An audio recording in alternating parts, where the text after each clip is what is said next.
Allô Isabelle! Bonjour Caroline, ça fait plaisir de te voir. Tellement contente d'être avec toi. Moi aussi. Et avec vous. Oh oui! Et avec vous. Oh oui, tellement. Ce podcast qui nous fait tellement du bien à nous. Oui. Puis à vous aussi, parce que vous Oui. nous écrivez, puis vous nous le dites. Puis j'espère que vous sentez à quel point c'est plein d'amour. J'avais envie de dire ça parce que c'est comme ça que je me sens quand je suis à côté d'Isabelle. C'est comme un amour inconditionnel, que j'ai le droit d'être qui j'ai envie d'être, comme je suis, sans qu'elle ait envie de me changer, même si je parle trop fort. Ou moi passé. Ça dépend comment on voit les choses, hein? Puis que notre objectif aussi, Oui. c'est justement de vous permettre de vous poser des questions pour justement avancer, trouver des nouvelles angles pour s'observer, répandre le plus possible de cette énergie sur la Terre parce qu'on en a besoin. Absolument. Vraiment. Fait que j'espère que vous sentez à quel point on fait ça à partir de notre cœur, puis que pour nous, c'est vrai. Puis que pour nous, on a un plaisir fou à partager nos visions, tes croyances, tes connaissances, ta magie. Merci Caroline. On le sait aussi parce que vous nous référez des gens. Donc, il y a toujours plus de gens qui écoutent le podcast. Pour nous, c'est encourageant aussi. C'est bien de savoir que ça diffuse, parce que c'est l'objectif pour nous. Comme on fait ça gratuitement aussi, le but, c'est que le plus de personnes puissent en profiter. Oui, exactement. Puis, on l'a dit depuis le début, on veut toucher tous les âges. Puis, on est très content qu'on a autant de jeunes que de plus vieux.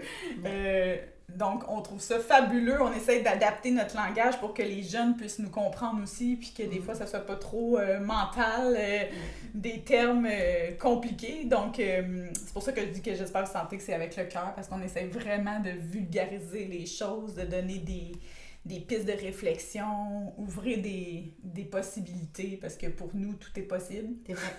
Oh, nous, il n'y a pas de problème. Toutes les croyances sont bonnes pourvu qu'elles sont aidantes pour vous. Donc, c'est avec justement cette ouverture d'esprit-là, puis surtout dans cette acceptation de l'autre tel qu'il est, dans son entièreté, que c'est ça qui m'a le plus ébloui quand je t'ai connue, c'était vraiment de voir quelqu'un qui acceptait de me voir comme j'étais, de me permettre d'être vraiment qui je suis. C'est fou quand on y pense, hein, parce que je sais que tu es sincère, puis c'est pas ça du tout le point, mais c'est juste de vous dire, il y a combien de personnes dans votre vie avec qui vous autorisez pas, ou eux veulent pas, que vous êtes authentique et que vous êtes vous-même. Vous empêchez de dire les choses au cas où, peut-être. C'est fou, là. Ouais. Maintenant, je dis pas d'être authentique avec tout le monde, parce que la majorité des gens vous veulent pas toujours du bien. Ouais. Donc, on n'est pas en train de dire racontez votre vie ou ouvrez-vous à n'importe qui. C'est pas ça. On parle de gens avec qui on est en confiance et avec qui on sait qu'on peut le faire. Ouais. On dit entourez-vous de gens de confiance avec qui vous pouvez être authentique. Oui, c'est ça. Parce que être authentique avec tout le monde, c'est un peu difficile dans le monde dans lequel on est. Oui, exactement. Fait que merci de m'avoir permis de découvrir faire un lien avec le précédent podcast, cette présence-là que j'avais à l'intérieur de moi, mais que tu m'as permis de développer vraiment plus de façon claire, sans aucun filtre. Je vois maintenant clair, c'est quoi être dans une vraie présence, dans le non-jugement, dans l'accueil de l'autre, pas à la recherche. Pas dans le sauveur, on l'a dit pas déjà. Dans le sauveur. Pas à la recherche de solutions pour l'autre. D'être capable d'être assez solide intérieurement pour remettre le pouvoir à l'autre entièrement de ses responsabilités et de ses choix, même s'ils ne font pas mon affaire. C'est très bien dit, hein? Mais en plus, je sais que tu l'appliques. C'est du concret. C'est ça. C'est ça qui est beau. Je trouve que c'est la plus belle chose que tu partages d'entrée quand on rentre dans ton école ou même pour un petit cours, un petit atelier, tu sais, on le voit tout de suite à l'intérieur de toi, cette posture-là d'accueil. J'ai travaillé beaucoup sur moi. Oui. C'est normal, avec les années, on accueille plus, c'est plus facile aussi. Oui. Mais quand tu vois ça chez quelqu'un, comme on a dit dans l'autre épisode, ça nous permet de nous le faire aussi. Oui, c'est un cadeau double. Quand on ne prend pas votre pouvoir, ça vous donne la possibilité de vous le garder ou de le reprendre. Puis ça, là, je sais pas si vous avez déjà été en contact avec quelqu'un qui vous remet votre vie entre les mains. Voici... Ici. Voici quelqu'un qui remet tout ton pouvoir entre tes propres mains. Mais pour certaines personnes, ça va les gêner. Hein? Ouais. Il y a des gens qui n'aiment pas ça parce qu'ils aiment ne pas être responsables. Ils aiment que les autres s'occupent d'eux. Hein? Je vais juste vous le rappeler aussi. Mais ce n'est pas notre propos. C'est pour ça que notre podcast, il est plutôt basé sur retrouver votre vie, votre pouvoir, des solutions pour vous, l'effet placebo, ramener votre attitude à solutionner des choses, à vous aider et bien sûr, communiquer avec votre inconscient. C'est sûr. Oui, apprendre à se connaître. Apprendre à vous connaître. Oui, parce que l'inconscient, ça fait partie de la découverte de qui on est, en fin de compte. De prendre conscience de ce qui se passe dans notre tête, dans notre corps. C'est une belle révélation pour comprendre qui on est puis où est-ce qu'on en est rendu aussi dans notre vie. Et non le personnage à laquelle on s'est identifié... Oui, ça c'est un autre sujet. Mais c'est vrai, parce qu'avec Isabelle, tout se questionne. Donc, si tu es timide, ça peut être une partie questionnable pour aller voir quels ont été ses avantages d'être timide. Je donne un exemple comme ça. Oui.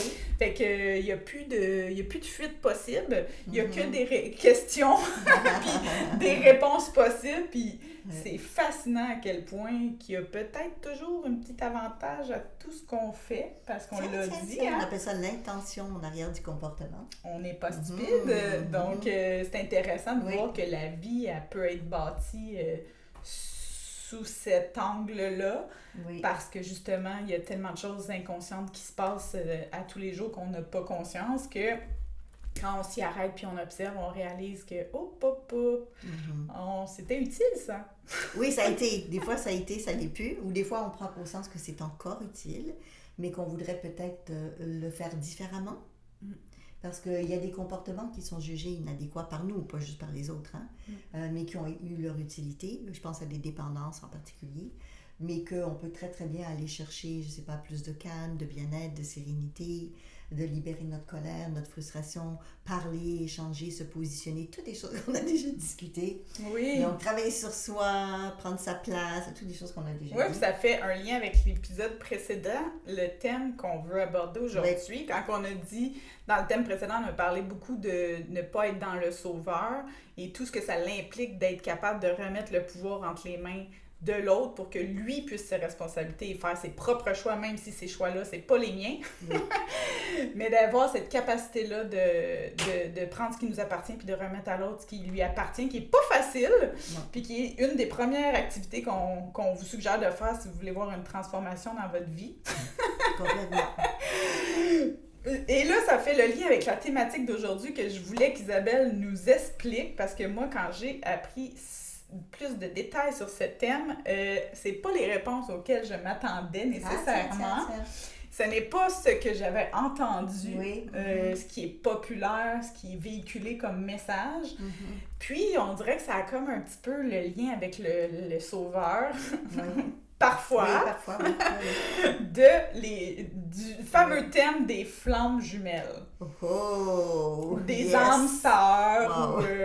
Alors là, je trouvais que c'était vraiment une suite logique dans ce qu'on a dit précédemment, parce que comment qu'on fait, premièrement, c'est quoi? Puis deuxièmement, comment qu'on fait pour interagir avec ça quand on est dans cette aventure? Parce qu'on entend beaucoup les gens dire « Ouais, mais c'est mon âme sœur, c'est ma flamme jumelle, puis là, j'ai pas le choix. Faut que je l'aide dans cette vie-ci » ou tu sais, on se fait souffrir les deux, mais c'est pas grave, c'est ça qu'on est venu expérimenter ici. Puis, c'est ce qu'on entend. Oui, on entend là, beaucoup de choses. C'est beau de savoir est-ce que c'est vraiment ça qui se joue ou est-ce que c'est autre chose. Donc, c'est pour ça que je voulais que tu nous éclaires là-dessus. C'est un super bon sujet parce que peut-être que vous-même, ça vous arrive, ça vous est arrivé de rencontrer quelqu'un puis de percevoir profondément à l'intérieur de vous qu'il y a une connexion. Ouais.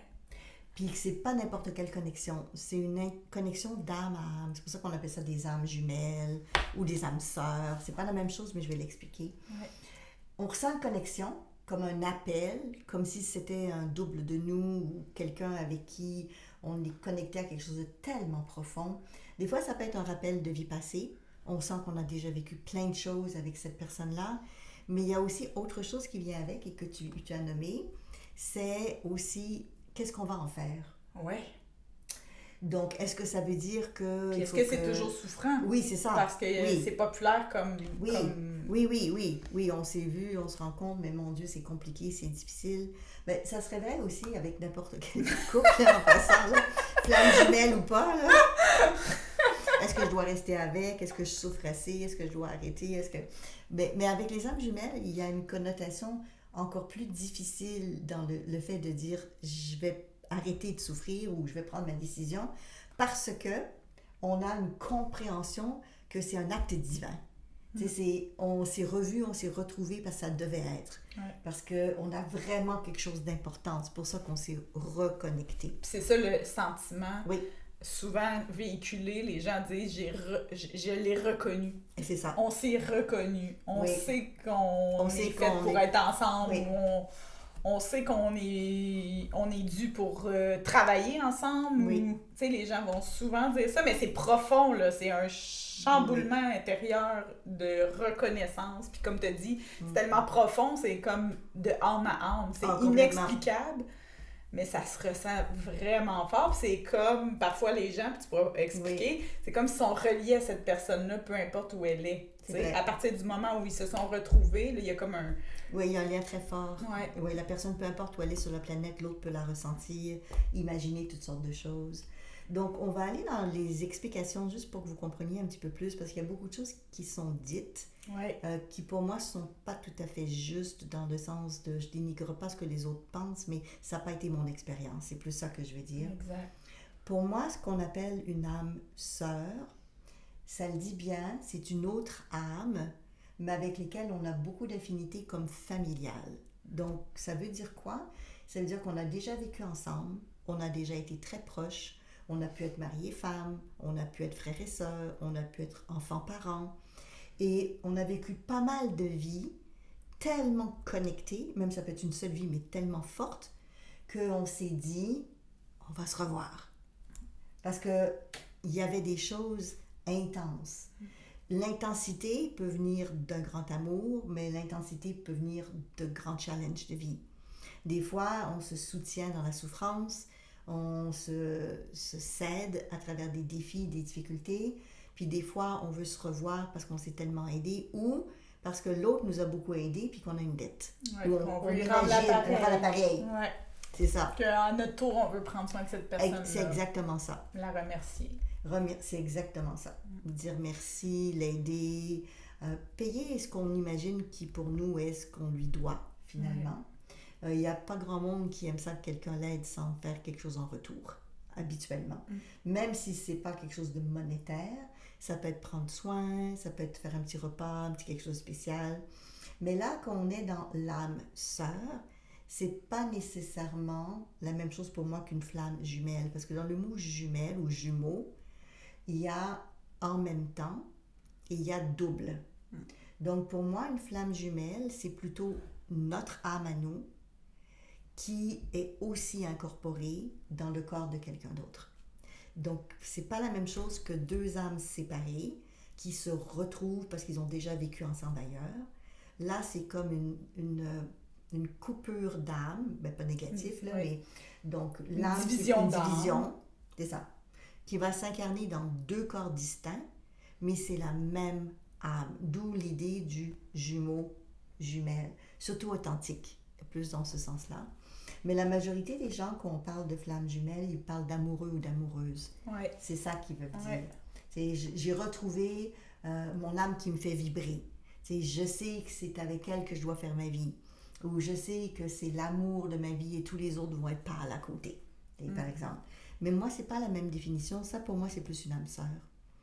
Donc, le concept que j'ai de la flamme jumelle, c'est qu'avant de s'incarner, notre âme peut se scinder en plusieurs. 1, 2, 3, plus, selon ce qu'on a besoin d'expérimenter pour notre évolution. Donc, certaines personnes veulent que ça aille plus vite, l'évolution, mais aussi vivre des expériences tellement différentes, Parce que le but de l'évolution, c'est pas de reproduire toujours la même chose. On s'ennuie. Mais c'est d'apprendre, de connaître, de vivre ce que les gens vivent, d'explorer tous les aspects de l'humanité, si on revient sur Terre. Oui, toutes les possibilités. Toutes les possibilités. Donc, si votre toutes âme... les émotions, toutes les situations... Puis on parle de tout, là. Autant positif que négatif, on parle de tout. Parce qu'il n'y a pas de jugement au niveau de l'âme quand elle fait des choix d'expérimenter. Elle veut comprendre c'est quoi que l'humain vit. C'est dans ce sens-là. Comme exemple, s'incarner dans un corps de pédophile. Oui, par exemple. Oui, ça a l'air drôle de dire comme ça. Là, Isabelle, quand on a fait ses cours, elle nous a dit, puis qu'on avait sûrement déjà tous été un tueur, un meurtrier, un pédophile, un handicapé, tout en fait. Là. Fait que ça aussi, ça remet une perception nouvelle à l'intérieur de nous, hein? Comme si on avait moins envie de juger si nous, on a déjà passé par là pour venir explorer cet aspect-là. Cet aspect-là qui semble impossible et irréaliste et tellement pas nécessaire à l'expérience humaine. Ben c'est sûr que si tu dis pourquoi je reviens comme pédophile, ça fait bizarre comme question, puis ça fait bizarre aussi de poser la question. Mais quand on se connecte avec notre être profond, notre âme, et qu'on lui pose ces questions-là, elle a toujours des choses à raconter qui sont assez spéciales et particulières. Vraiment. Donc, je pense que j'avais déjà raconté dans un des podcasts que j'avais communiqué avec un défunt qui était un prêtre pédophile. Et c'est sa nièce qui voulait communiquer avec lui parce qu'il avait abusé aussi de différents membres dans la famille, puis pour elle, c'était horrible, et avec raison. Et elle voulait comprendre pourquoi il avait vécu ce choix-là. Et moi, j'ai été très surprise sur le coup de la réponse qu'il a donnée, auquel moi, je ne m'attendais pas. Et il a dit qu'avant de s'incarner comme prêtre, dans la vie où il avait été pédophile, il avait eu d'autres vies avant où il avait eu des déviances alimentaires et déviances sexuelles. Et qu'il avait travaillé de l'autre côté pour apprendre à réguler, donc à régler certaines choses, et qu'il avait fait le choix de revenir sur Terre en tant que prêtre parce que ça le mettait une sécurité dans ce qu'il imaginait pour limiter sa déviance. Je serais forcée à ne pas le faire parce que c'est mal perçu et c'est pas supposé. C'est comme un cadre. C'est comme si je suis alcoolique dans plusieurs vies, je travaille là-dessus, puis je dis, bon, en revenant sur Terre, je vais aller dans un pays musulman, comme ça je ne prendrai pas d'alcool, ça va être parfait. C'est un cadre de sécurité qu'on se met en place. Mais dans une vie où c'est vraiment moins possible. Exactement. Donc, c'est ce qu'il a fait. Donc, j'ai été surpris de ça. Il disait que de l'autre côté, c'était ce qu'il pensait qu'il aiderait, mais qu'en réalité, il n'a pas été capable. C'était pas suffisant comme cadre pour lui. Et effectivement, dans la vie de prêtre, il avait trop de poids, donc le côté alimentaire était encore abusif, et il avait abusé aussi d'enfants. Donc, il m'a expliqué que là où il est de l'autre côté, il continue à apprendre, parce qu'il n'avait pas résolu ça de son vivant, et il continue à apprendre, et il savait que c'était négatif. C'est pas qu'il ne le savait pas, il savait que c'était des comportements inadéquats. Et c'est pour ça qu'il avait travaillé dessus de l'autre côté, puis qu'il avait fait ce choix-là. Donc, tout ça pour vous dire que des fois, c'est surprenant. Les choix... Pas des fois, pas mal tout le temps. Elle a raison. Tout le temps. Elle a raison, c'est souvent ça. Donc, l'âme sœur, c'est un être qu'on a déjà côtoyé, avec qui on est très proche. Et la flamme jumelle, c'est vous, mais dans un autre corps. Donc, ce que ça veut dire, c'est que quand vous rencontrez cette autre flamme jumelle, c'est sûr qu'il y a une connexion. C'est vous, c'est votre âme. C'est fort, là. C'est comme, chose, on pense pareil, on est pareil. C'est rare de rencontrer des gens sur Terre qui ont comme nous les mêmes valeurs, les mêmes façons de penser. C'est très exceptionnel. Par contre, c'est souvent voué à un échec relationnel amoureux parce que notre âme jumelle, elle revient sur Terre pour expérimenter des choses très différentes. Donc, c'est très rare qu'une vraie flamme jumelle, on revit une vie amoureuse avec, parce qu'on a besoin d'expérimenter autre chose. Mais les âmes sœurs, on se retrouve Et là, si on s'est donné comme rendez-vous amoureux, c'est super le fun de se retrouver ensemble. Ouais. Mais ça ne veut pas dire que c'est du long terme, ça ne veut pas dire non plus que c'est du court terme, et ça ne veut pas dire que ça va être facile, comme ça ne veut pas dire que ça va être difficile. C'est ça, c'est pas parce que tu rencontres ton âme sœur que c'est tigidou, puis... Non, la majorité du cas, parce que dans ton expérience et dans mon expérience, c'est très douloureux et très difficile. Oui, parce que c'était des bels apprentissages oui. qui sont venus déposer. Puis moi, je l'ai vécu avec une personne que j'ai accompagnée sur son lit de mort. Puis c'est exactement ce qui s'est passé quand on a ramené à sa mémoire la colère qu'elle avait envers sa mère. Puis que j'y ai dit, et si ta mère et toi, vous vous connaissiez depuis longtemps, puis qu'elle était venue dans ta vie que pour t'apprendre cette leçon-là, tu sais, au lieu de voir ça comme quelque chose de terrible. Un recadrage. Puis là, ses yeux se sont illuminés, puis j'ai vu qu'elle a tout compris. Ça a donné du sens. Ça a tellement donné du sens, tu sais. Oui. Mais ça aussi, c'est pas la première fois qu'on en parle, puis là, on le répète sous un autre contexte, que ça se peut-tu que la personne qui nous fait le plus de mal, c'est peut-être la personne qui t'aimait le plus aussi de l'autre côté. Ça arrive. Ça arrive. Ça aussi, ça l'amène un autre angle, ça l'amène un autre point de vue. Hein? Si on pouvait le savoir, on la détesterait-tu autant? Ou on serait capable de la remercier d'avoir fait son travail? Oui, c'est son travail. Tu me fais penser à une de mes clientes. Dans le dernier podcast, on a parlé aussi de problématiques de santé mentale, des défis que les parents ont ou les enfants avec leurs parents qui ont des problèmes de santé mentale. Donc, ça me ramène à une de mes clientes que son fils avait des problèmes de santé mentale importants et qu'il avait des enfants, mais qu'il n'arrivait pas à s'en occuper. Il aurait voulu s'en occuper, mais il n'a plus pas la capacité. Et il a placé ses enfants dans des situations très difficiles à cause de ces problématiques qu'il a. Et quand on est allé voir, parce qu'on est allé avec l'hypnose transtemporelle, on est allé vérifier quand est-ce qu'ils se sont déjà vus dans les vies passées, donc son fils et elle, pour vérifier c'était quoi l'entente et le contrat. Pourquoi dans cette vie-ci? Parce que c'est très dur pour un parent, en fait c'était très dur pour elle, de dire qu'est-ce que je fais pas, jusqu'où je vais, qu'est-ce que j'accepte pas, dans la maladie de mon fils, mais aussi la conséquence pour la famille et les petits-enfants, mais aussi les conséquences pour elle dans sa vie, c'est qu'est-ce que je fais avec ça. Et en fin de compte, on est retourné dans une vie passée où elle avait été en lien avec lui, et c'était complètement dans un autre contexte, il n'y avait pas de lien familial, mais elle était une femme dans une période où elle travaillait en herboristerie, en nature, ce qu'on appellerait des sorcières à l'époque, où elle faisait des soins. Donc très souvent, ces femmes-là vivaient seules. Et très souvent, elles vivaient seules, un peu plus éloignées de la société, et étaient très marginales. Donc elle s'est vue dans une scène où elle avait une vingtaine d'années, elle était très jeune, où elle soignait des gens. Et il y avait un jeune homme qui, lui, a perdu ses parents, donc il était seul au monde. Et il l'a rencontré, c'était pas une relation amoureuse, c'était plutôt une relation d'entraide, de partage. Il était seul et elle l'a accueilli chez elle. Et en échange, il faisait des petits travaux et il l'aidait à faire des choses. Et elle s'est fait, parce que c'était la période comme ça à l'époque, elle s'est fait dénoncer. Et puis, les gens sont venus la chercher puis ils l'ont pendue.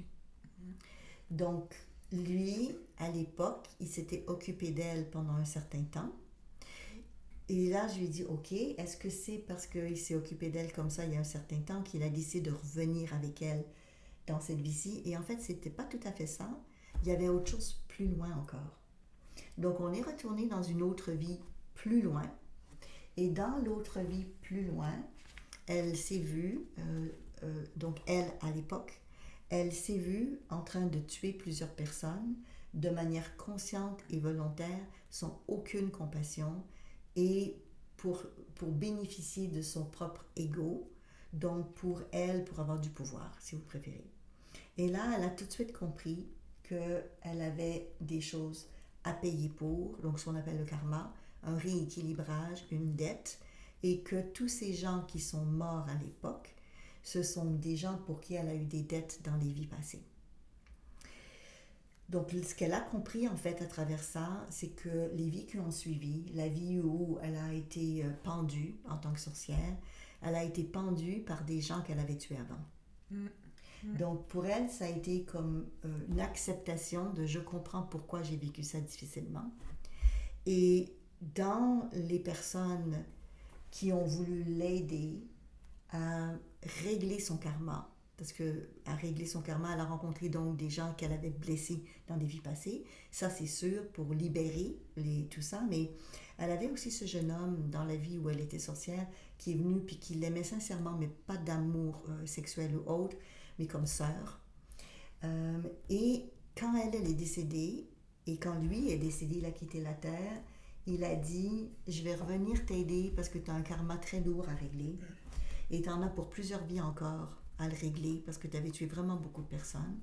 Mais je vais revenir avec toi et je vais choisir une vie qui sera très difficile pour toi. Et de par la relation qu'on aura, mais je le choisis pour t'éviter d'avoir à continuer un karma pendant plusieurs vies. » Et c'était son fils dans la vie actuelle. Elle a compris que son fils est revenu dans une position d'handicap, de problème de santé mentale, mais qu'en fait, ce qui était en arrière de ça, c'est que tout ce challenge qu'elle aurait avec lui, de difficultés, de positionnement, de questionnement, c'est pour libérer le karma, les abus qu'elle avait fait vivre à d'autres. Et dans sa compréhension de ce que l'âme de celui qui est son fils aujourd'hui lui disait, il lui disait, il ne faut pas que tu laisses faire des choses qui sont injustes, même si c'est moi qui les fais. Et je suis venue pour ça. Je suis venue pour ça.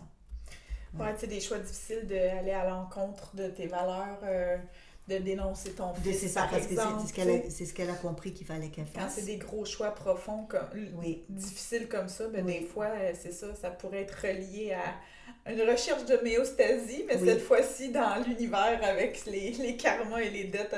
C'est exactement ça, c'est ce qu'elle a compris.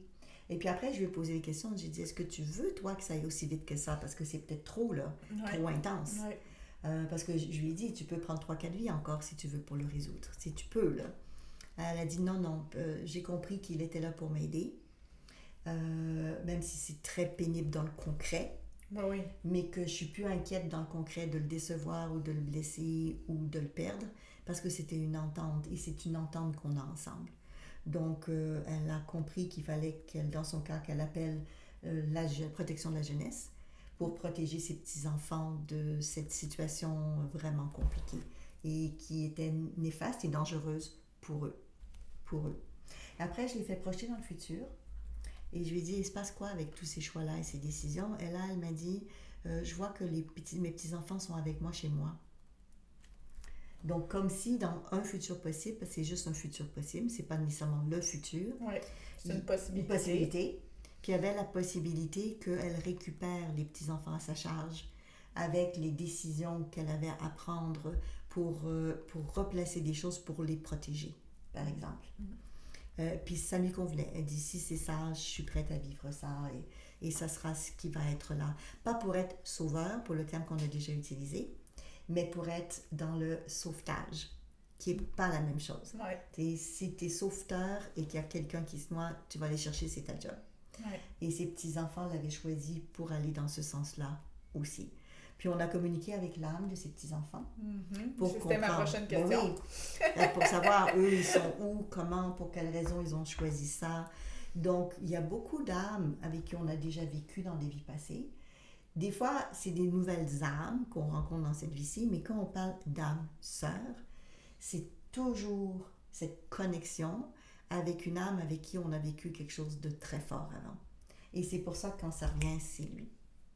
Après, ce qui est merveilleux, c'est que des fois, on va vivre avec nos âmes sœurs et c'est la plus belle relation au monde. Il y a des affinités, il y a des compréhensions. Des fois, ça fait des vies qu'on vit ensemble.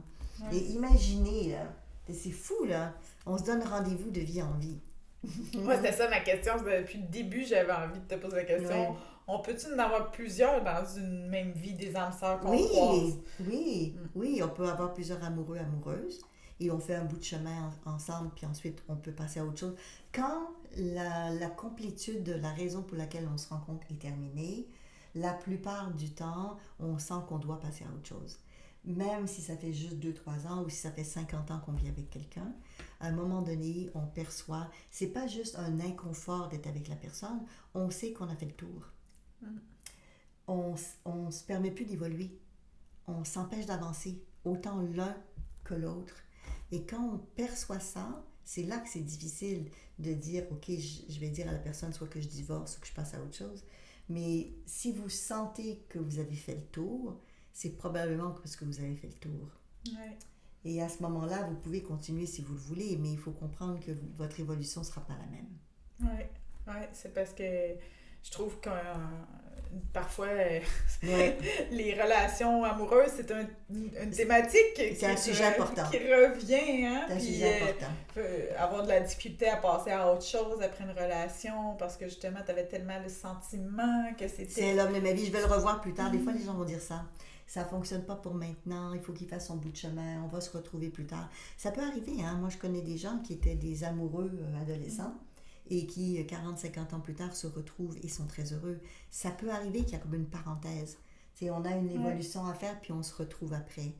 Mais en même temps, il ne faut pas s'empêcher de vivre notre vie parce que la personne qu'on pense ou qui est vraiment notre âme sœur va ailleurs. C'est ça, puis surtout la bonne nouvelle, c'est qu'il y en a peut-être 3-4 autres qui s'en viennent sur la route. Ah! C'est ça, on se souvient de ça maintenant, hein, qu'il y a la possibilité d'en avoir d'autres qui a... Ça dépend ce que vous désirez, ce que vous voulez, bien évidemment, parce que l'âme sœur n'est pas nécessairement un amant. Ouais. C'est important ça de peut le dire. Être un ami, ça peut être un ami intense, ça peut être un enfant, exactement. Exactement. Exactement. Ça peut être... Une connaissance, une relation professionnelle avec qui vous entendez super bien. Ton hypnologue. Ou ton hypnologue, oui, c'est vrai. Donc, les gens qui sont proches de nous, des fois, on dit « Oh, c'est sûr qu'on s'est côtoyé dans des vies passées, ça c'est certain. » Il y a cette reconnaissance, et quand il y a cette reconnaissance, c'est souvent ce qu'on va appeler une âme sœur. Âme sœur veut aussi dire de la même famille. Oui, on a parlé des familles d'âme voilà. un peu. C'est ça, c'est exactement ça. Donc, de l'autre côté, on a des types d'énergie avec lesquels on est plus familier. Et très souvent, on a plus qu'une famille. Comme nous, sur Terre, normalement, on a 2 lignées, paternelle, maternelle. Et si on est adopté, on a souvent 4 lignées. Donc, de l'autre côté, on a plus qu'une famille. T'sais, on n'a pas juste une famille. Très souvent, on en a plusieurs. Mais on a des reconnaissances avec ces êtres-là quand ils s'incarnent sur Terre. Oui. On a des affinités. Moi, j'ai trouvé ça magnifique de toutes les expériences que j'ai faites de ce que tu m'as appris, justement, parce que je trouve que ça donne un sens à la vie, qu'on y croit ou pas. Mais quand on le ressent profondément, c'est là qu'on ne peut pas se mentir à soi-même. Mais on vit l'expérience, c'est ça la différence. Quand on va en médiumnité, par exemple, ce que j'enseigne, je trouve très bien, mais c'est le médium qui va nous donner l'information, exemple, sur ce qu'on a vécu peut-être dans des vies passées, comme un voyant, ou le médium qui va canaliser une entité.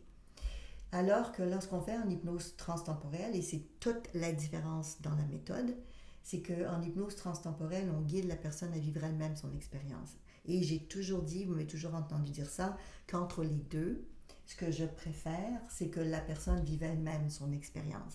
Mais il faut être prêt, il faut être bien guidé, c'est pas nécessairement pour tout le monde. Donc, beaucoup de gens vont choisir d'aller chez un voyant ou un médium parce que c'est plus facile, eux-mêmes n'ont pas besoin de développer leurs compétences ou leurs capacités psychiques ou l'état de transe. Mais sincèrement, c'est pas aussi compliqué que ça en a l'air. C'est une question de choix. Donc, quand on peut se reconnecter avec nos âmes sœurs, ça peut devenir un amoureux fougueux ou ça peut être une relation très compliquée. Parce que si on revient ensemble, et c'est vrai pour tout le monde, que ce soit des âmes sœurs ou pas, c'est parce qu'on a des choses à expérimenter ensemble.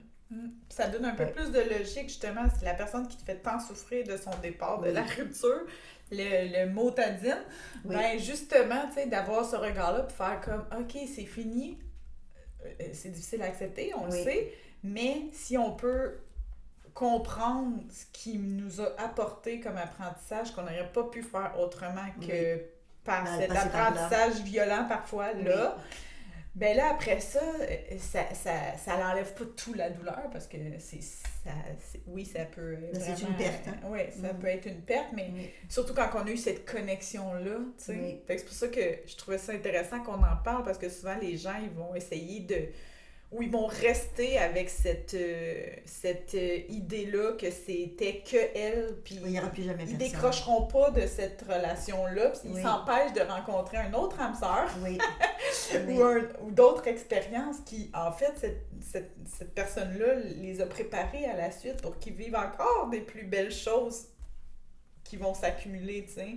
J'entends souvent ça, moi, puis j'en ai chez plusieurs clients qui m'ont dit c'était l'amour de ma vie, j'en aurais pas d'autre. Et je comprends très bien ça et je respecte ça. Hein. Ouais. Parce que quand on donne son cœur, son âme, son corps à quelqu'un, souvent on peut pas penser que ça peut être aussi intense ou aussi fort ou aussi beau avec quelqu'un d'autre. Mais comme tu l'as dit, on peut, dans une vie, et j'en connais, avoir plus qu'une personne, âme sœur, avec qui on est bien, qu'on ramène de notre famille. Parce qu'il faut comprendre quelque chose, c'est que si vous êtes seul, il y en a d'autres qui sont seuls aussi.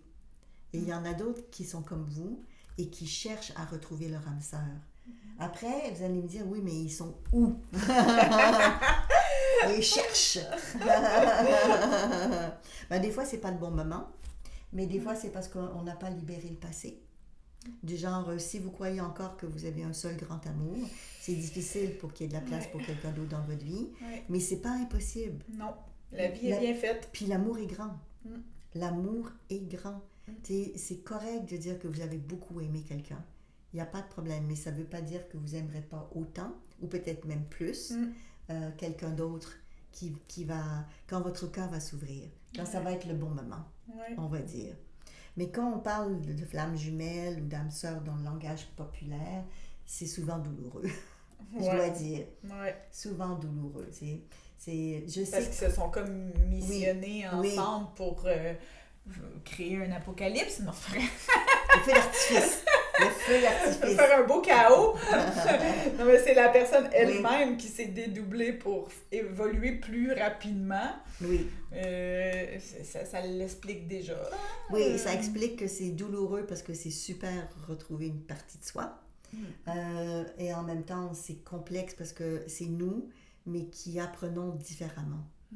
Et notre nous qui apprend différemment, des fois, peut être très négatif et très toxique pour le nous qui apprend autre chose.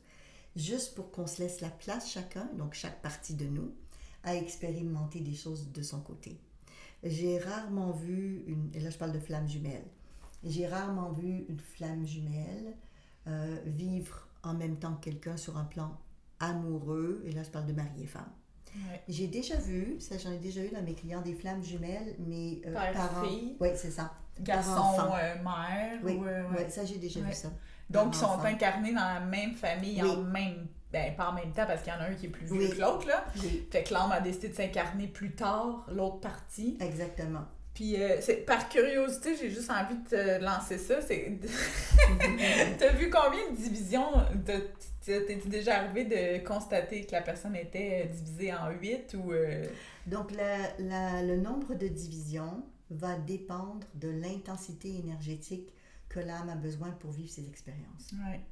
Donc, admettons que j'ai un 100% d'énergie d'âme. Si je choisis une vie qui va être très difficile, c'est un peu comme courir un marathon. Tu ne diviseras pas tant. On ne divisera pas tant parce qu'on a besoin de beaucoup d'énergie pour ça. Mais si c'est des vies plus légères, on va dire, sous-entendu, parce que c'est quoi être plus léger? Oui, c'est ça. Oui, mais avec moins de grosses thématiques. Où tu évolues. Oui, où on est à la recherche d'évolution. Oui, parce que vous connaissez des gens que tout leur tombe dessus.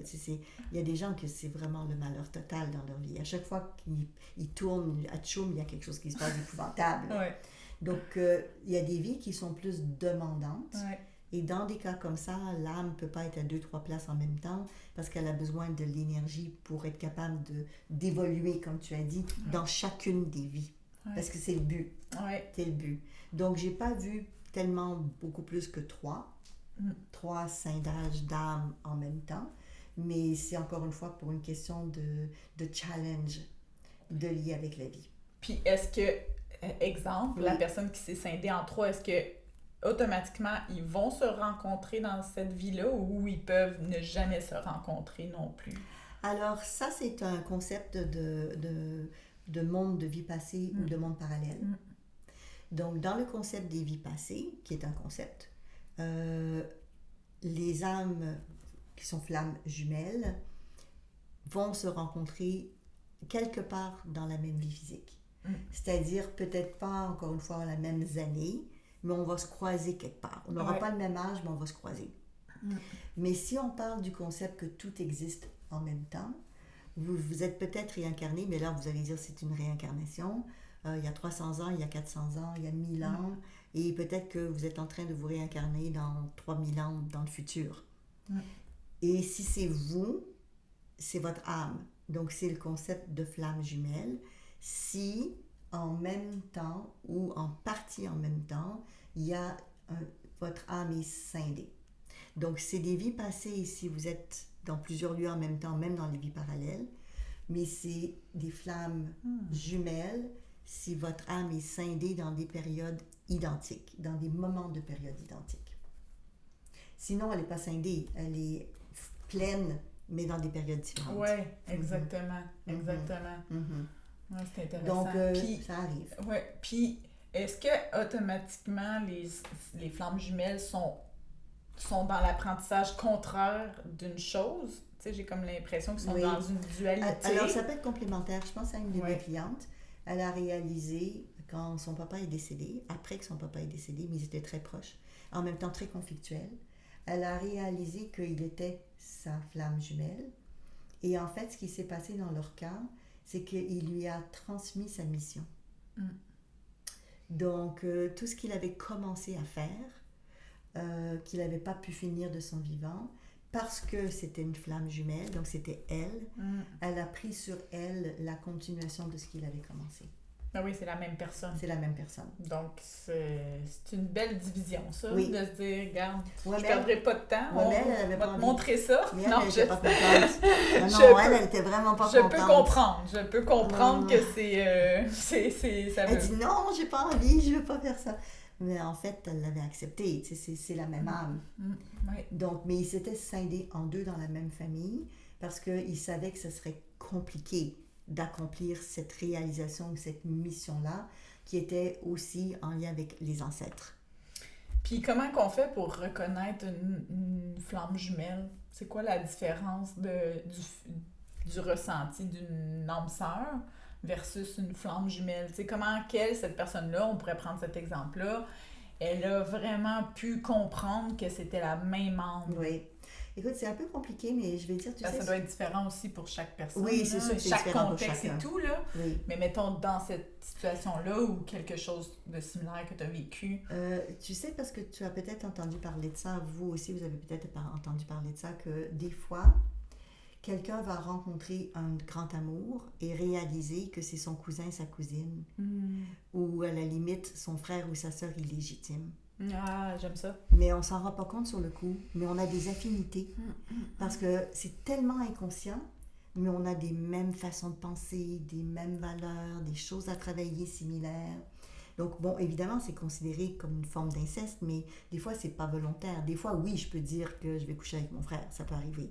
Mais là, ce que je vous raconte, c'est plutôt qu'on est attiré inconsciemment. Il y a un amour profond, oui, comme pour cette personne-là. Pour cet être-là, qui a malgré des liens... ce qui se passe. Malgré. Oui. Parce qu'on voit ça beaucoup aussi, hein? Oui. On peut se perdre là-dedans avec les pervers narcissiques ou quoi que ce soit. On l'entend souvent. Oui, c'est ça. Donc, notre âme sœur peut être quelqu'un de très toxique pour nous. C'est ça qu'on est en train de dire. Et ça ne veut pas dire qu'on va vivre avec une âme sœur nécessairement, mais on peut la reconnaître. Parce que ta question, c'est est-ce qu'on la reconnaît? Et on la reconnaît parce qu'on sent cette attirance profonde qui est amoureux, mais pas nécessairement, encore une fois, de vie de couple, mais amoureux, ou sympathique en tout cas, à la cause. Et plusieurs personnes vont dire, je sais qu'on a déjà vécu quelque chose ensemble avant, c'est indéniable. C'est comme ça qu'on le sait. Maintenant, la flamme jumelle, c'est nous. Donc, c'est un petit peu l'exemple que je donnais. C'est comme rencontrer ton frère illégitime, tu ne savais pas que c'était ton frère. Il y a une attirance par la similitude et par le lien de famille. Et là, c'est la même famille parce que c'est qui on est. Donc, on est attiré par notre âme. On est attiré par les êtres de notre même famille d'âme. Donc, si vous êtes très créatif, artistique, c'est la famille d'âme jaune. Et vous allez avoir cette tendance à être attiré vers des gens du milieu, de ce milieu-là, parce que vous êtes proche, vous vous connaissez proche. Donc, c'est ça qui est intéressant de dire, on est attiré spontanément par des êtres comme nous ou similaires à nous. Et ça, c'est ce qu'on irait plus comme comprendre notre histoire de flamme jumelle. Ouais, c'est intéressant C'est intéressant cette histoire qu'on peut se diviser en deux, puis aussi pour dire, revenir un peu, que tu avais expliqué que justement, on peut se diviser en deux, puis avoir une énergie différente. Exemple, un a 75%, l'autre a 25%, mais clairement, ils ne vivront pas la même vie. Il y aura une vie, moins de défis, une vie... Oui, c'est pour ça l'idée du 75, c'est que vous avez 75% de votre énergie pour votre vie, c'est qu'elle est plus intense que celle de 25%. C'est ça. Puis quand on a une vie bien intense, ben peut-être qu'on est tout seul. On a son 5%, oui. Ça se peut. Donc, on va dire que la majorité des personnes qui reviennent sur Terre reviennent dans un corps. Oui. Donc, c'est intéressant. Oui, il ne faut pas penser que c'est fréquent. Oui. Et l'histoire des âmes scindées, donc les vraies flammes jumelles, c'est rare. Mais ça arrive. Ouais. Ça peut arriver. Mais c'est plutôt rare. Par contre, les âmes sœurs, c'est beaucoup plus fréquent. Oui. Puis on peut en avoir plusieurs. On peut en avoir plusieurs. En plus. Oui, c'est ça. Puis Dieu merci, parce que c'est ce qui nous aide un peu à s'attacher au monde matériel et donner du sens à ça aussi. Revoir, quand on a l'impression de connaître quelqu'un, que ça fait tellement un bon fit, tu sais, ça fait du bien de voir que c'est un retour à la maison. Hein, c'est exactement ça. Maintenant, il ne faut pas penser que vos amoureux, amoureuses, obligatoirement, ce sont des âmes sœurs. Des fois, c'est une âme que vous rencontrez pour la première fois, mais avec qui vous êtes bien entendu de l'autre côté dans la décision du plan commun et vous aviez des objectifs communs à réaliser. Donc, ce n'est pas toujours une âme sœur de vie passée. Mais quand c'est une âme sœur de vie passée, il y aura des réminiscences. Vous allez dire, c'est comme si on était toujours ensemble, vous allez dire ce genre de choses. Ou se ressentir peut-être malgré la distance. Oui, c'est ça. Penser je pense qu'elle va pas bien, je vais l'appeler. Ou tu sais, là, un genre de petit fil invisible. Oui, que ce soit dans votre famille ou pas, c'est ce qu'on disait, ça peut être des amis. C'est pour ça aussi que des fois, des rencontres sont si puissantes. Comme la mienne avec toi. C'est soit qu'on est une naissance et vie passée. Une sœur. Voyons. On est une âme sœur. Une âme sœur. C'est ça que je cherchais. On a déjà été souvent ensemble. C'est ça. Mais c'est beau, puis ça permet comme de... Je trouve que ça nous permet de s'ouvrir à plus grand. C'est ça que je veux dire. Tu sais, quand on a ce feeling-là, puis les gens... En tout cas, moi, je trouve que la majorité des gens l'ont tous vécu, tu sais. Ce sentiment-là de connaître quelqu'un.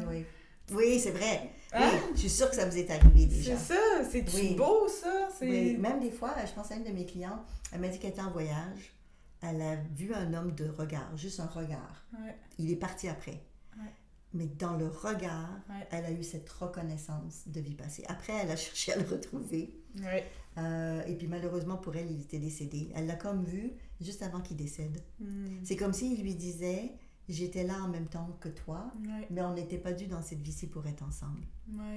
Parce qu'il y avait vraiment cette reconnexion d'amour profond parce qu'ils avaient vécu en tant qu'amoureux dans des vies passées. Et elle a eu ce contact. Donc encore une fois, ça ne veut pas dire qu'on va vivre avec la personne, mais on finit toujours par avoir cette prise de compréhension ou de connexion. Dire ouais. Puis c'est fort, là, tu sais, c'est pas quelque chose de... En tout cas, moi, pour avoir vécu des fois des choses comme ça, c'est très... Ça passe pas inaperçu, là. Non, c'est ça. C'est ça. C'est déstabilisant. Comment ça se fait? Qu'est-ce qui est en train de se passer? Vous allez vous poser des questions, là. Le cœur se met à... Tu sais, comme tout, là, ton organisme ou ta conscience corporelle, ou tout ton être se met dans un état incompréhensible. C'est puissant, tu sais. Vous pouvez rêver à la personne, même s'il n'y a pas de raison. Il y a vraiment des choses... des fois, vous allez continuer à penser à la personne souvent, alors que vous dites, comment ça se fait que je pense à cette personne-là autant que ça? Il y a vraiment quelque chose de fort. Donc ça, c'est vraiment ce qu'on appelle l'âme sœur. Et la majorité d'entre vous, vous avez déjà recontacté des âmes sœurs dans cette vie-ci.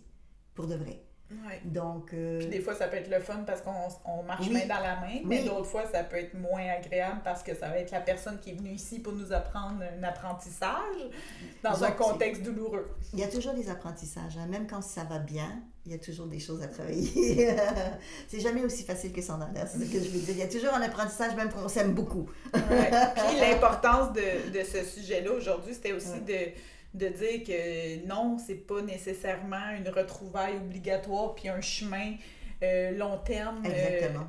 C'était pas ça le but nécessairement. Ça peut être très court. Oui, tu fais bien de parler de ça parce que les gens ont beaucoup... Moi, ça m'arrive tellement souvent. Oui. La personne me dit, mais je sais que c'est le bon, c'est celui... Il était ici, il faut que j'attende un peu, ou il est épouvantable en ce moment, mais ça va changer. Pas tellement, sûr que... Oui. Tellement, c'est pour ça qu'on en parle. Oui, c'est pour ça qu'on en parle. Parce que c'est difficile de tourner la page ou de changer de chapitre ou un autre métaphore de votre choix, mais effectivement, c'est pas parce que c'est ta flamme jumelle ou ton âme sœur que il faut se faire violence et que le but c'était que vous trouviez comment naviguer à deux dans cette vie. Ce n'était pas nécessairement ça l'objectif, puis c'est ça que je voulais qu'on apporte aujourd'hui parce que ça vient mettre beaucoup d'apaisement dans cette dans ces situations-là, que les gens veulent tellement, tu sais, parce qu'on dirait qu'ils savent tellement ce que le potentiel de l'autre. Ils se souviennent, on dirait, de ce qu'ils avaient peut-être voulu faire dans une autre vie ou dans cette vie-ci. Qui peut changer. En plus, dans cette vie-ci, ça peut être différent. Exactement. Puis des fois, ça se pourrait-tu que des fois, justement, ben on avait un accord, puis l'accord, elle a changé en cours de route. Oui, ça arrive, ça. Puis que c'est ça qu'on ressent à l'intérieur de nous. Oui. Puis que c'est pour ça que les gens se battent si fort à dire « Voyons, je vais l'attendre. Parce que notre plan, c'était ça. Je le sens dans mes tripes, dans mes veines. » Mais il y en a qui changent en cours de route, oui. Comme des jumeaux, des fois, jumelles, qui viennent pas en cours de route avec nous parce qu'ils ont changé de plan. Ils ont décidé, ben vas-y tout seul en fin de compte ou pour toutes sortes de raisons. En fait, ce qu'on fait dans des cas comme ça, puis c'est là que l'hypnose transtemporelle est très aidante, c'est qu'au lieu de juste dire est-ce que c'est l'homme de ma vie, est-ce que c'est la femme de ma vie, est-ce que je dois attendre, on va tout de suite aller vérifier c'est quoi le plan et l'entente. C'est pour combien de temps, qu'est-ce qui est prévu, est-ce qu'il y a un changement de plan, ce que tu viens de dire en cours de route. On a le droit de changer d'avis. La vie évolue. J'ai peut-être dit, je vais rester avec toi pendant 50 ans, puis peut-être dans la réalité, c'est 10 ans, ça va être largement suffisant. Parce que j'aimerais travailler ou expérimenter autre chose, peut-être avec quelqu'un d'autre, ou rester seule. Ça va dépendre de ce que la personne a besoin de faire. Donc oui, on peut renégocier des contrats. Et pour les personnes qui se demandent, parce que moi j'entends souvent ça, comment je sais que j'ai terminé d'apprendre ce que j'avais à apprendre avec quelqu'un? C'est quand est-ce que c'est si je dois rester ou si je dois quitter? Ça, vous allez baser cette décision-là ou cette compréhension en allant retrouver avant votre incarnation terrestre les raisons pour lesquelles vous vous êtes donné rendez-vous. Et tant et aussi longtemps que vous n'avez pas terminé ce qui était à apprendre, la plupart du temps, on va rester avec la même personne. Sauf que si ce que vous aviez à apprendre avec cette personne-là, vous pouvez aussi l'apprendre avec un de vos enfants ou avec un parent. Autrement, exactement. À ce moment-là, ben, vous avez plus de choix de dire je peux rester ou je peux quitter tout en continuant à apprendre ce que j'ai à apprendre. Mais si la seule personne qui peut vous faire apprendre ce que votre âme a besoin, c'est votre amoureux, amoureuse, ben, tant et aussi longtemps que ce n'est pas complété, les probabilités que vous restiez ensemble, même si c'est difficile, sont très grandes. On va habituellement jusqu'au bout de ce qu'on a besoin d'expérimenter. Mais si c'est trop pénible et trop difficile, parce qu'à un moment donné, il y a des limites à ce que nous, on est capable d'expérimenter, on peut très bien dire, OK, ça suffit, et je terminerai d'apprendre ça plus tard dans une autre vie. On a toujours le choix de renégocier ce qui a été prévu. Exactement. Comme les autres aussi qui nous entourent ont le choix de renégocier ce qu'ils avaient prévu avec nous. C'est bien que tu dises ça parce que c'est des deux côtés. C'est exactement ça. C'est des fois, on dit, mais pourquoi une question? Je pense à une de mes clientes.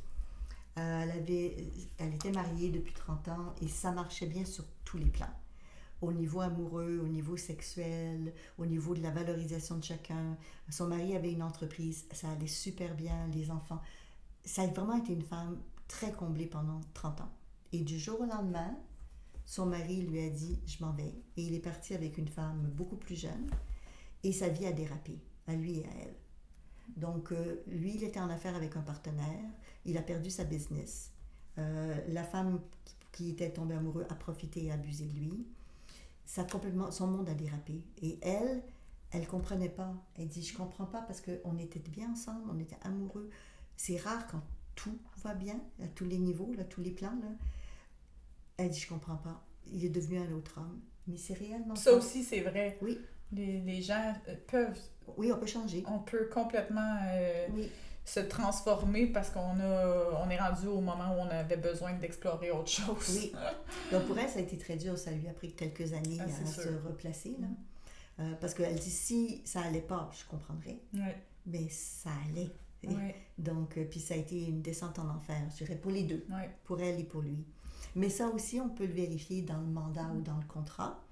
Aller dire, oui, OK, mais il y avait quand même une entente qu'après 30 ans, il y avait une revisite et renégociation.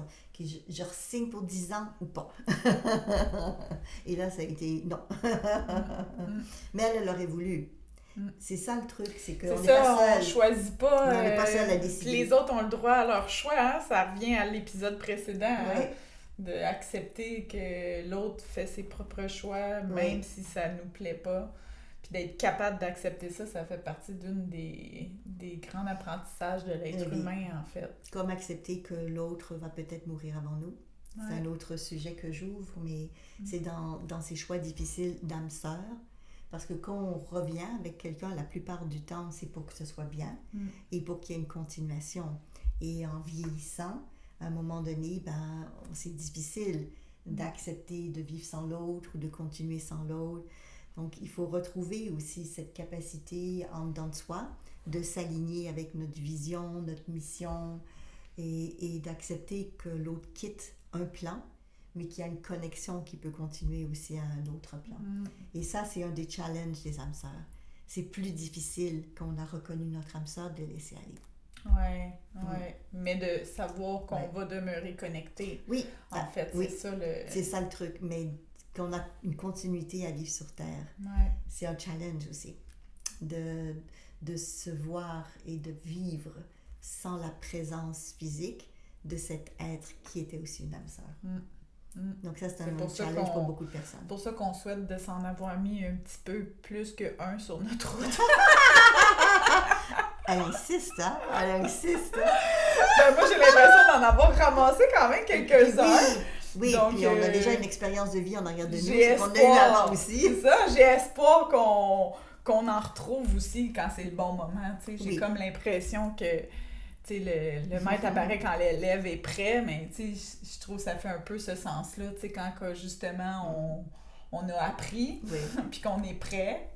Des fois, il y a des miracles, des fois, il y a de la magie, puis ça arrive sans qu'on soit prêt, puis tant mieux, parce que on aime bien ça aussi, quand que ça arrive sans qu'on ait besoin de lever le petit doigt. Mais parfois, il y a des belles coïncidences aussi de quand on a réussi une étape de notre évolution, ou comment vous voulez l'appeler, que par surprise, dans un petit angle mort, puis il y a une âme sœur qui arrive pour nous rappeler, en fait, qui on est, t'sais. Moi, je trouve que les âmes sœurs, ça nous rappelle aussi qui on est. Quand on dit « connais-toi », là, c'est ça. Ça permet ça aussi, de se sentir moins seul, moins extraterrestre. On dirait qu'il y a comme une union, de se sentir comme... Ça fait du bien de sentir cet amour-là que tu as nommé aussi. Oui. Que ça fait tellement du bien, je sais qu'on doit cultiver notre amour à l'intérieur de nous, mais c'est le fun aussi de rencontrer quelqu'un qui a la même amour que nous. Oui, c'est certain que ça fait du bien. On est des êtres qui sont pas faits nécessairement pour vivre seuls. Sinon on serait tous des ermites. On vit sur Terre pour faire des rencontres. C'est la rencontre qui fait... Vous savez qu'une des choses qui fait qu'on vit très vieux, on appelle ça les liens bleus, les endroits bleus sur la planète, où les gens vivent beaucoup, beaucoup plus vieux qu'ailleurs. Il y a plusieurs éléments pour ça, l'alimentation et autres, mais un, c'est les liens, les relations et les liens du cœur.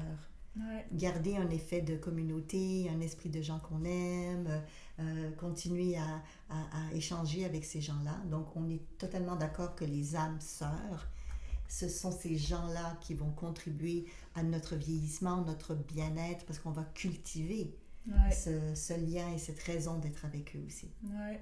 Fait que ça fait un beau parallèle avec notre famille, que c'est pas toujours nos âmes sœurs dans nos familles. Non. Non. Fait que ça aussi, ça nous aide à comprendre que, peut-être que nos meilleurs liens non plus, c'est pas la famille biologique. C'est pas nécessairement la famille biologique, mais ça va être ta famille d'âme sœur que tu vas croiser.